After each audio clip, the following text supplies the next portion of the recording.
People around the world are watching in anticipation to see the outcome of the U.S. presidential election. The race is still a close one in many swing states, but overall, Joe Biden is just a few electoral votes away from victory. CBS foreign correspondent Riley Carlson has reaction from overseas.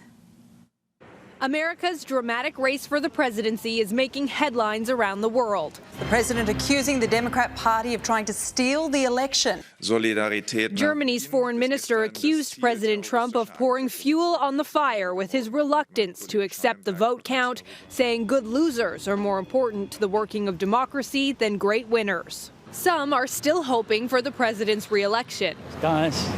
This man in Taiwan says President Trump's China policy would be more in line with Taiwan's interests. But this woman in Paris says Trump acts like a kid. If he lost, then he lost, she says. The race is so close, newspapers here in the UK are highlighting the deep divide. This one saying America ripped apart as Trump fans the flames. This one calling Mr. Trump a president in meltdown. Most countries, including Russia, are waiting for the final tally. Donald Trump Joe Biden. This Russian diplomat says the country is ready to work with whoever wins. In western Kenya, where President Obama's father was born, people held a mock election and gave all their votes to Joe Biden. Riley Carlson, CBS News, London. And joining us now to talk more about how the world is reacting is CBS foreign correspondent Holly Williams in Moscow. Hi, Holly. Great to see you. So what does the uncertainty surrounding the U.S. election mean for security and cooperation in Europe?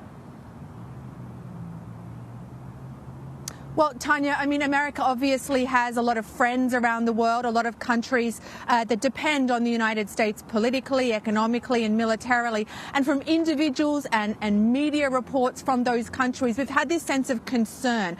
Not concern about the electoral process itself, not even concern about how long it is taking to get a result, although obviously people don't like uncertainty, but rather concern and dismay that centers on the president himself, on the leader of the free world. So, for instance, we heard from Donald Tusk, that's the former president of the European Council. This is a man who normally uses pretty diplomatic language, and he referred to the president as a, quote, bad-tempered brat.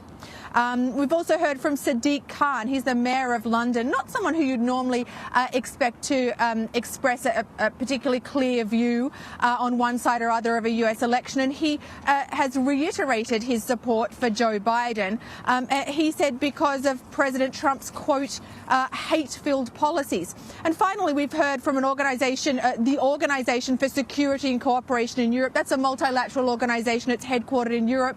One of the things that they do is monitor elections. They send observers. They sent observers to this election in the US, and that they have concluded that the election was in general well managed. But they have singled out President Trump for criticism.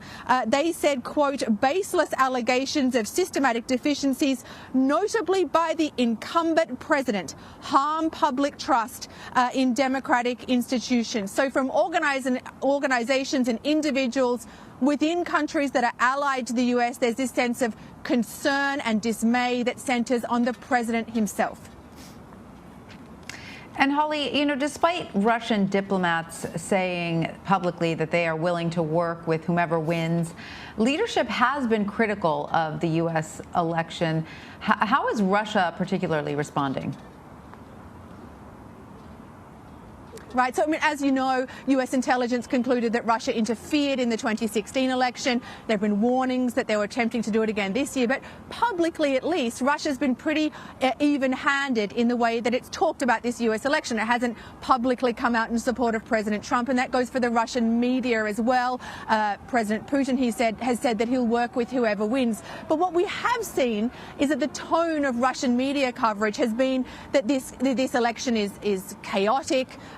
embarrassing or farcical even. And yesterday we heard from the Russian Ministry for Foreign Affairs talking about this election.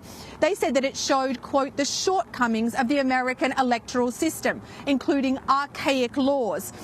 They said that they hoped the US could avoid public unrest. That's the kind of language that you normally hear coming from the US or from European countries talking about elections in countries that have problems, that are flawed democracies. And I suspect that the Russians are pretty deliberately using that language to describe an election in the US. So from countries that are friendly to the United States, you hear this tone of concern and dismay.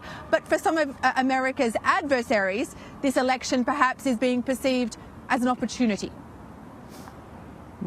Interesting. And so how is the world reacting, Holly, to the prospect of a potential Joe Biden? Has there been any speculation about that around the world?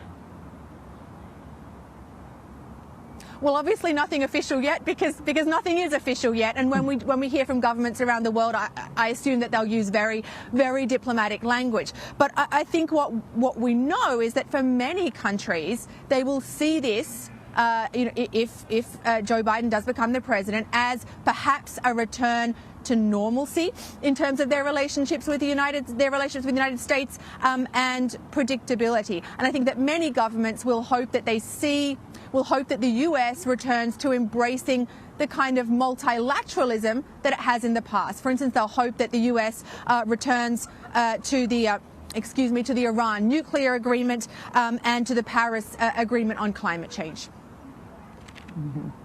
All right. Well, Holly Williams in Moscow, thank you so much.